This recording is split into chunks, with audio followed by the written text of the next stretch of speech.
What's up, viewers, subscribers, and agents alike? This your boy online Lucifer and Prince coming at y'all once again. I want to talk to y'all this evening, this morning, this weekend, whatever time this message greets you at any time in your personal life, on what debt validation is. Debt validation means that, particularly in any instance that someone says you owe something, they have to provide ample and sufficient proof that the debt is valid or that the indebtedness in regards to the balance owed is what you actually have to pay. However, in this capitalistic society we live in, socialistic on other ends and monopolistic on other ends, whatever end justifies the means, it is what it is. But going back to the point, is basically saying the balance owed. Let me give you a very significant lesson in less than 5 minutes. When you go to a bank and you take out a loan for a house, let's just say hypothetically speaking, you take out a loan for a house and they say that, okay, we'll give you a $100,000 loan, yada, yada, yada, so forth and so on. You sign a promissory note, you get the loan. They cut you a loan check, right? Now, the check has been cut, but the draft of the check has never been obtained by the actual individual who actually said that they took out the loan. That's your first problem, because they rescinded on their actual good faith in extending it to you, and they never actually obligated themselves to actually upholding it. And this is why a lot of people lose in court foreclosure. Now, when it comes to an auto loan, do they ever cut you a check? No, because auto dealers often take the check and they monetize it unto themselves, and they obligate you to actually paying for the interest in the vehicle that was loaned to them on credit from dealerships, because dealerships are often covered by and quote unquote for United States government.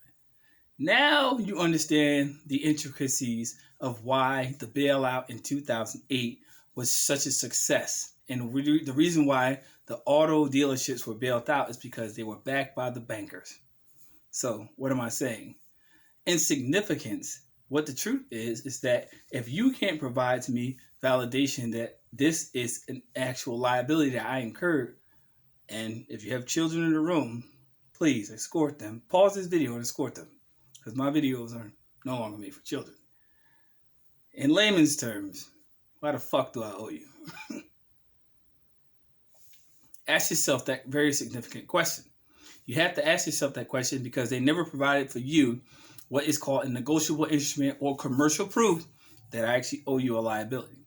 However, majority, 98% of American people who live on this continent obligate themselves to debt. And the sad part is they obligate themselves to debt, but they don't know how to get out of the debt.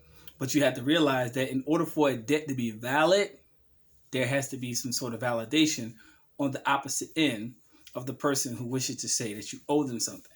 Take that into strict consideration, people. This is not a game. This is real talk. It's true. The original contract and the hidden legalese that's within means that you are liable once you actually take that car off the lot. Now, even in elementary school, I even heard people say, oh, well, the car loses value once it drives off the lot. Now, as an adult, now you see why that is. It loses value because it was written off by that third party as a liability. And you just learned a very significant truth in less than 5 minutes, because you signed it against yourself. Like and subscribe. Those who are viewing my channel for the first time, make sure you smash that like button. Make sure you share this content. And also make sure that you hit the subscribe button, hit the bell, hit all, so every time I drop a video, you'll be informed first. Those who are first will be last, and those who last will be first. And as I say, people, walk in your greatness. And another thing I will say is this. It's off the beaten path, because it's off to what I do. In the surge of social media, from what I've been seeing, a lot of people like to record or blatantly promote their quote unquote good deeds to the public. Let me tell you something.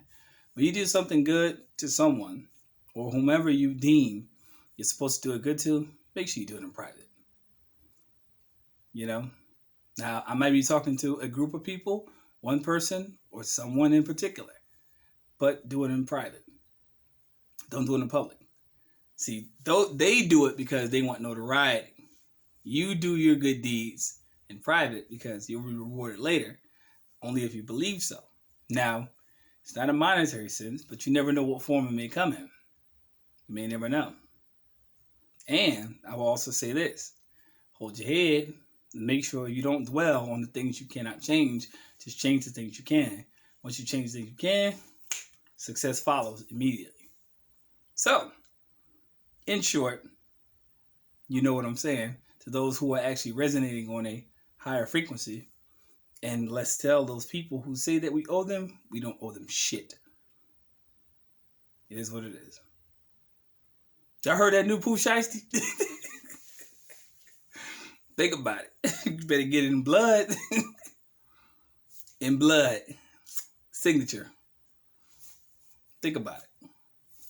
Y'all gonna learn one day. Peace, light, love. Stay safe. Stay well. Stay healthy. Agents, fuck you. If you work for the beast, I don't fuck with you. Do not contact me at all. Because I can sniff you out. Y'all stay safe. Promote your own health, wealth, and balance. In this life, keep rolling. And if anybody has anything to say to that, keep rolling. Don't argue with people who have low vibrancy. Keep rolling. You're doing good. Now I'll meet y'all at the next stop. Take care. Love. Peace.